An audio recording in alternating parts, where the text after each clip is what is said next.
Welcome to the Point Headhunters podcast, where we talk about topics that help you learn more about today's business world, startups, interesting ideas, career growth, and you learn from some amazingly successful guests.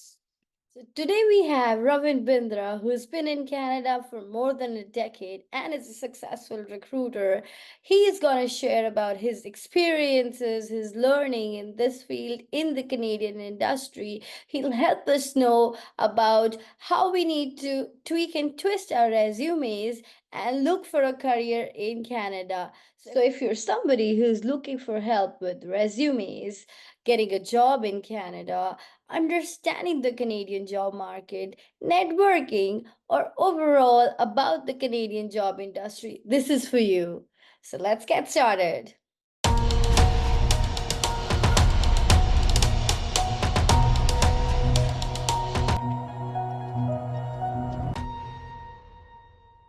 Hi, Robin. How are you? Welcome to our podcast. Hey, Palika, I'm good. How's everything going with you? I'm good too. Thank you so much for coming to our podcast. So, as we discussed earlier, this podcast is about our audience, our candidates who are looking for or going to enter into the Canadian market and want to understand about the Canadian recruitment. Yeah, sure. I'll help you as the best I can with this.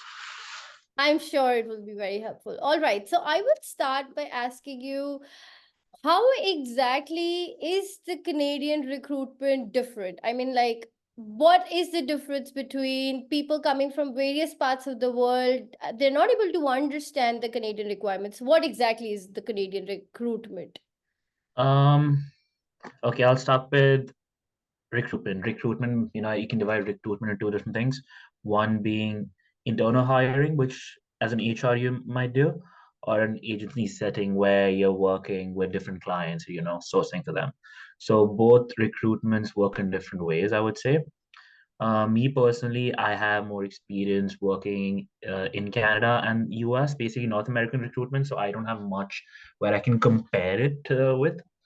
But from what I've learned is in the last 3 years, being recruitment is, at least in Canada for the private sector, it moves very fast. And even with public sector is actually faster. So with our clients, we usually end up closing their positions in less than 2 to 3 weeks as needed, which is pretty quick. What I believe is, like, for example, in India, how I see our organization there working is that too many rounds. There's a lot to jump through to actually get to that job letter. And the notice periods are 3 months, 4 months, 6 months, which will never be upheld in Canada, I would say. Yeah.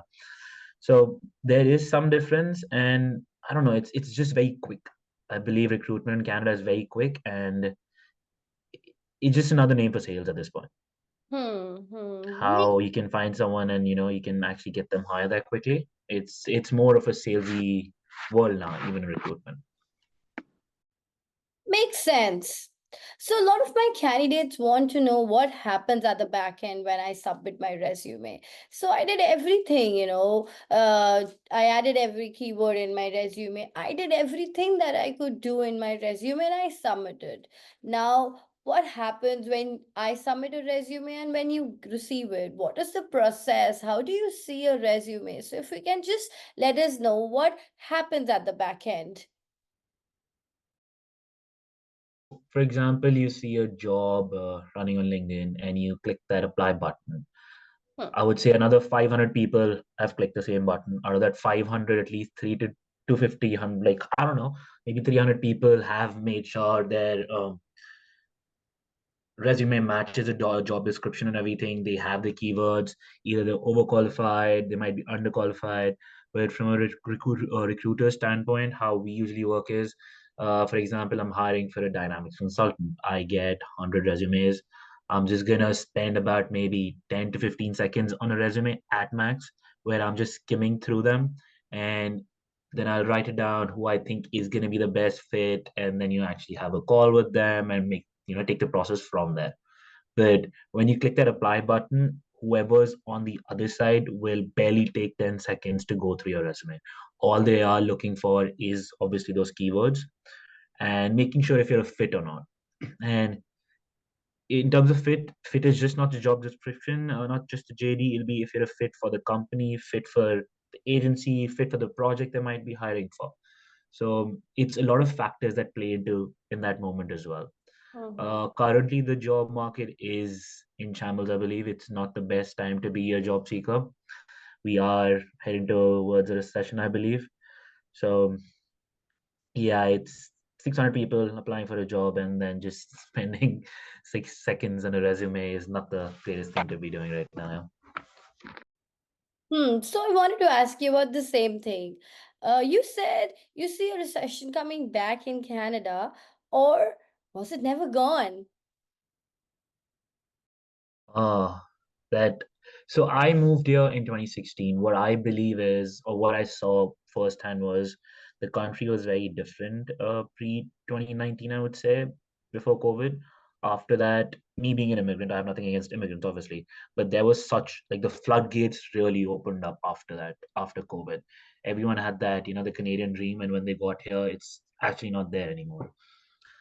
I think it's just all about demand and supply. We have a lot of people with the same skill set that the country really doesn't need anymore. So that's why those people are competing for those, little opportunities which are actually out there.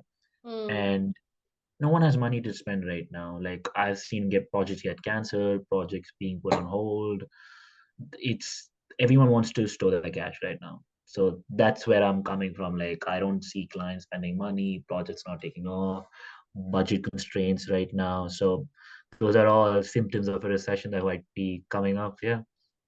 Yeah. So, what industries do you see booming, or what roles do you see booming where our candidates can actually see if they can go ahead and leverage their skills there? Um, See, Canada as a country has a lot of people with I would say like a commerce background or business backgrounds.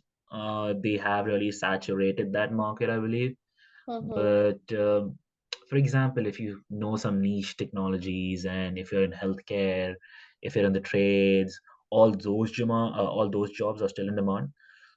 Those can be filled very easily as well because not that many people. Now I'm going to be spending 2 minutes, not 6 seconds on a resume because I want to make sure that I need someone and if they actually can do the job, not that I have so much to go through. But I see a slowdown in white collar jobs. That's how I feel like, and even white collar jobs is mostly in that business side of things. But I would say like IT niche skill sets, if you can develop that, if you can I won't say become a coder or a programmer. Know how to leverage the technology that you know that you're able to sell it as well. At the same time, implement it for a client. So those are the places where I see a demand still there. Hmm. I see a lot of people in Canada saying networking, you need to network, network gets you a role. But how do I do that? I mean, how do I reach out to an unknown person and just say, give me a referral? So, how do I network people? How do I reach out to people? If you can please guide me and let me know about networking. I'm a shy person. It's difficult for me to network. So, if you can just give me some guidance on that. Um, there's no right way of networking, I believe. It's like, how you make friends in life? Networking is very similar to that. You need to have something common. It's all about who knows who. You really have to put yourself out there and don't have that, oh, I'm just reaching out to this person so they can Mm-hmm. get me a job. That should not be the ulterior motive of reaching out or trying to network. Networking is just about I know that person and that person knows me. And you will do your part when it's needed and they will do their part if they want to. So it's just how you cultivate a friendship. You got Yeah. to cultivate that network as well. It's like a plant, you have to water it every day and make that bond. So, for example, that's I've seen. Like I've known people who've they met once in a meeting, but they had common interests, grabbed a drink one day, and became friends. And eventually, 20 years down the line, they were able to help each other out in one area of business, or they became partners. But yeah, going back to that, there's no right way. It's just about reaching out to people, trying to try to grab that coffee with them. Maybe you hit it off, maybe you don't. It's more of a dating game as well then, right? Like you're just trying to find a person that you can gel with who will eventually vouch for you when you have that bond. So it's just true that networking helps you get a role in Canada, or are we doing because everybody else is? Um, I get the question that you're coming with. It's more that perspective where if I don't have a network, then I can use that as an excuse of not being able to find a job. Ah, But no, no, I'm just saying. yeah. But networking is very important, and I know a lot of people who've landed roles because of networking. Because I know situations where, for example, there's this one specific role in finance or something like that, and there are three or four people who applied for that position. Everyone's at the end, just just that stage of getting an offer. But who got hired? The person that knew or was friends with someone on the team that he would be Mm, working with. That guy just put a good word for him, even though he was not as qualified as the other people, but just someone vouching for him. Yeah, he's my friend. We'll be appreciative of it. We'll be grateful if you give him a shot, and that worked. And I've seen that work multiple times. hmm. So, assuming that worked like 8 out of 10 times, If I had to put a number to it, I won't say 80% is too much, but I would say still 65 to 70% it will work. still a very large number. So, Yeah, networking is something that we have to do in Canada, which will make our social circle eventually land us in a job or maybe a career change. yes, That helps. yes, I completely agree with that. It's a okay, us being first immigrants, right? Being here with no network, it is gonna be harder, obviously, to build that network because we don't have a starter network, right? Which your Hmm. parents or your family could provide. But it's all about reaching out there, being rejected multiple times, and keep on trying, cultivate a bond with someone. That's what a network is. And network being like it's like a spider web. So who knows Hmm. who comes in, right? Like, oh, this person can really vouch for me, and another person can really vouch for him. Oh, will that person vouch for me there too? So it's just spreading your arms in a way. Yeah. No, I understand.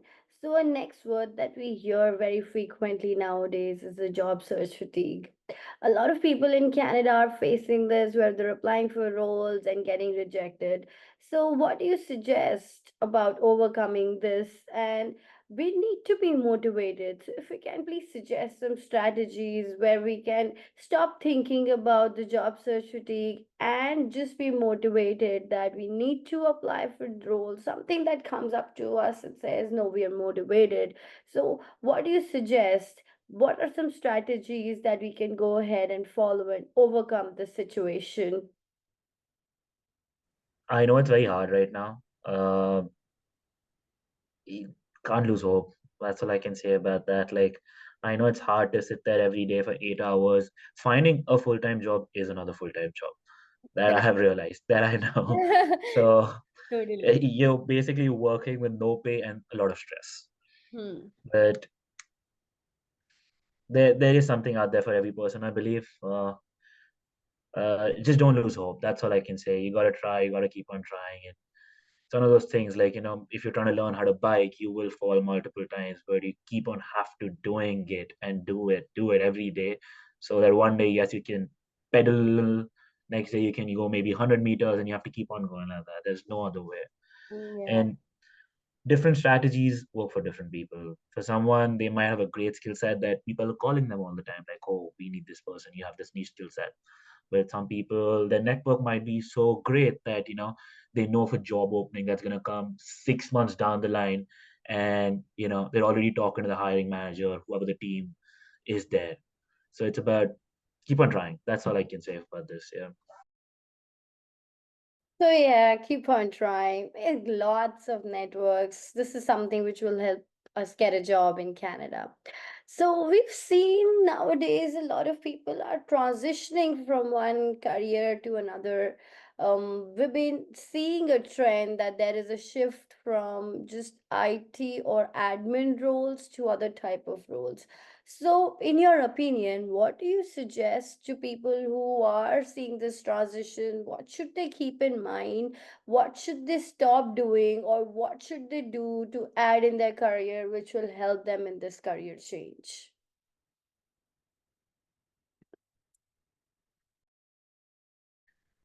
Um, my question back to you would be, or to those candidates would be, Why are you looking for that change? Is it just because of money, or do you really want to excel in the career that you want to pivot to now? Pivoting is not that easy. I've seen people try it. It's for the brave. It's for the brave. Because again, imagine that you're working already, you want to pivot to something different. For that, you might need some kind of education, certifications, upskilling yourself to make sure that you at least get to that entry level stage of that career, right? It's not for everyone. But if you feel stuck in your current role, and if you really want to do something, then if you have that motivation, then get those certifications in. Again, network, talk to people who are already working on those roles, right? Like, how did you get into this role? How was your trajectory to being at the company that you're at right now? Did you study this or study that, or how did you manage to get there, right? For example, like, I am planning to go back to school again. Mhm. Even I am looking to pivot. My strategy was like, yes, these are my programs that I want to study. My first thing was like, okay, if I got my goal school, which I did, I will talk to everyone in that batch that I can in the cohort to understand what's their goal, if I match what they are looking for and what they are getting from the program. Mm-hmm. So I would say it's something similar. Like, if you want that career change, talk to people who are already working those roles, because that's the only way of knowing what's going to happen when you make that change. That is amazing that you're thinking to upskill yourself, go back to school. I guess this is the best thing that you can do. It's always a good idea to keep on learning and upgrading yourself. So, with this, I want to ask like, if somebody who wants to enter or transition into the HR or recruitment industry, what are the particular skill sets they should have? Or if somebody who's already there in the industry, are there any specific skills that they should acquire which will help them upgrade in this industry in their career? If you can suggest any particular skills that one should acquire, one should hone to get into the recruitment or HR It's like, industry. even in HR, you can either have a specialization, Mm-hmm. which being recruitment, being it training and development, it being payroll. You can choose what you really want to get into as a specialization in HR. If you have a CHRP, CHRL, those always help, because that gives you a network Mm-hmm. of people around you that you can converse with, talk to, go to events, and again build those bonds that might not come handy now, but sometime down the line. Um, HR, from what I remember when I was in school studying HR and personnel admin, it is a very loose market. What they mean by loose market is that tons of job seekers, not enough jobs in this market. Mm-hmm. And how we're seeing right now with how even the immigration has been, it's become one of those fields which is just churning so many people from so many colleges and unis every other day. So it is very hard, but if you pick, like, a friend of mine, for example, he also did what I did. He did his undergrad in HR, but he knew that he wanted to get into payroll. He did the ADP, Workday, all those certifications, and now he is working for a different company as a payroll specialist. So if you know the specialization that you want to get into, nothing like it. Recruitment specifically, if you know how to sell, then recruitment is for you. Mm-hmm. But there are other fields in HR where you don't need those. You do need those interpersonal skills, but you don't know how to. You don't need to sell anything. Like, you're running a payroll, you're teaching someone to do something. You're Mm-hmm. either doing workplace safety. Mm-hmm. So recruitment is very salesy. If you know how to sell yourself, then you will be able to sell your candidates to clients. So it's all about certification and just picking a field and just sticking to it and making sure that you get up every day and bike a little. The certifications in Canada do help a lot. They really do. They They really really do. They really, really do. It's it's the cherry on the top, right? If you're buying a cake, your undergrad, your master's is the cake. But if there's no flavor to it, why will anyone have a slice of it, right? That's right. So I see a lot of people having immense experience in the industry coming to Canada and still struggling to get a role. If you talk about me, I came to Canada. I am in Canada. I'm having more than 6 years of experience working in the industry and still struggling to get that role in the HR field that I used to do back in India. So with this, I want to ask, like, a certification, if I acquire one, will it help me to get a better role, or just my experience works? It would be beneficial to have that certification, I believe. Mm-hmm. As I said, right, like it is a loose market, tons of Mm-hmm. people. There might be someone who has the same amount of experience as you, Mm-hmm. but they have that certification. Or there might be someone who has less years of experience, but they have that certification that they really want. Hmm. So they might go with that person. A lot of stuff that happens in Canada, I would say, is a lot of people are overqualified for the jobs they're applying for. Hmm. Hmm. Hmm. That's one mismatch that has happened in Canada. IRCC just issued everyone, permits and everything, and they did not realize how it will affect the job market, which Correct. now we're seeing. Yes. Correct. So with this, a question comes up in my mind about the resume. So if we say you posted a role and somebody applied and you said, oh, they're overskilled. So is there something specific that you're looking for in the resume? Are there any specific keywords that you're looking for in the resume that my candidates can keep in mind? It's no organization in Canada really wants to train people. They want whoever they hire to be on the go from the first day. Mm-hmm. No one is willing to invest. Like I know the cultural difference from India to here, like how India, the universities there, they have campus placements. There's nothing like that exists here, right? Because they expect everyone to know the stuff already, have that experience for an entry level job. Like no one's willing to spend that dollar into a person and actually train them, develop their skill set. Um, it's yeah, no one's willing to do that. That's what I think. And again, just if you have that amount of experience and if you don't have that certification, it's about upskilling at that point. That's what I feel. So to put it like that, that you have the experience, you have the knowledge, yet do you land in an entry level job? It's Is that the bitter fact that I'm asking you? yes, it's one of those things like you jump from one ladder to another, but when you got to this ladder, you have to start from the bottom again. Mm-hmm. And as you said, like if I post a job and I get 10 applications, my first thing will be going through all those applications and making sure, because I do very niche skill set hiring, so I know the words that I'm looking for. For example, the modules, how many implementations, how long was the life cycle, like those certain critical aspects in a resume that I'm looking for. If I can find those, then I'm gonna call that person. And even in those, it's so specific. Like, okay, I need this person that knows how to run this software in this industry with this. I can just talk from IT side, but Yeah. like knows this specific web page or module in a software. So Mm-hmm. I'm looking for those specific things at times. Um, for an admin and our kind of roles, it's a little different. I've never done HR hiring, so I don't have that much experience in it. Mm-hmm. But I think it's again looking for those keywords. I need someone to run payroll on this software. That being an example, do they have that name of the software on their resume or not? That's what I'll be looking for then, right?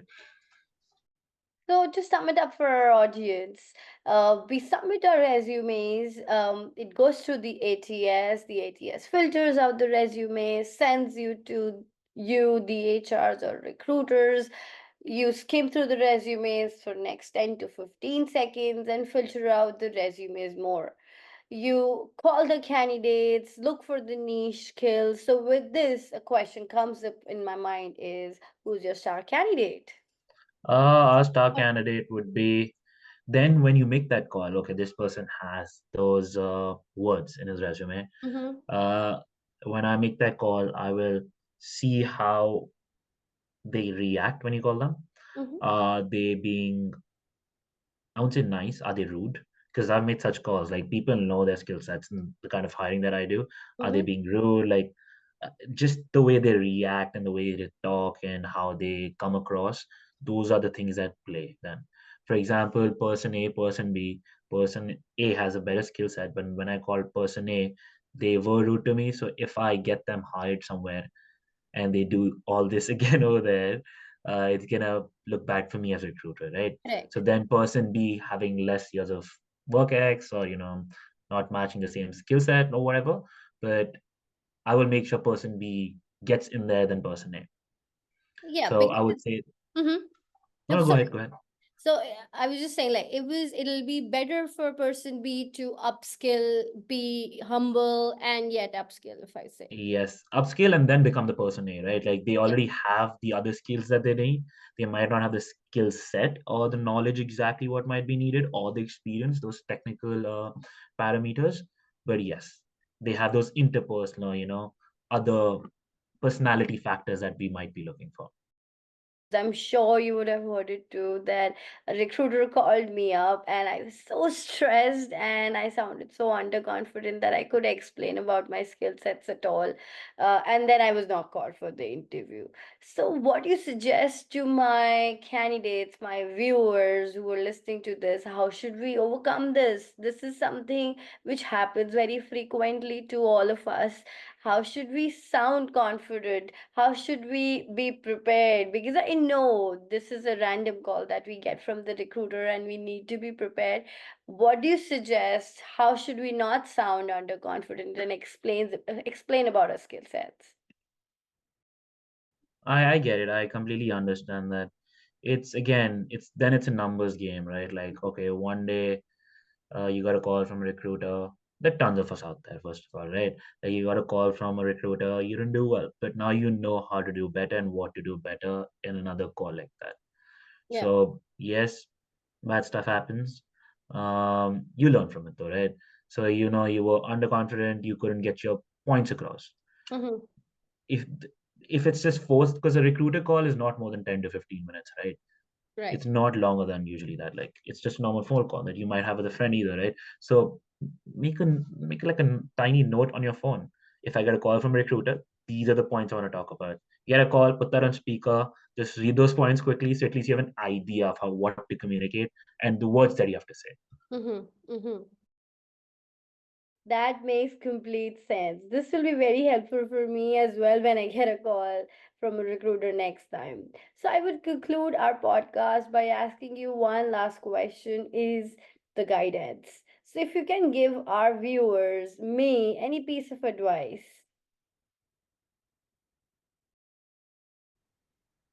Don't lose hope. Keep on trying. I would say I'm one of those people. Like I talk to decent amount of job seekers every day. As a recruiter, I end up taking toll because like I know there's so many people looking for work that now Mm-hmm. I am just grateful having work. Yeah. It's I'm in that environment like because I know there's so many layoffs happening, there's not enough work out there. Um, I'm just grateful to have a job right now at this point because the stories that I hear from people, it's very sad, and all I can say is please don't lose hope and keep on fixing your strategy every few weeks. If you think something worked, something did not work, um, talk to your friends, talk to your families.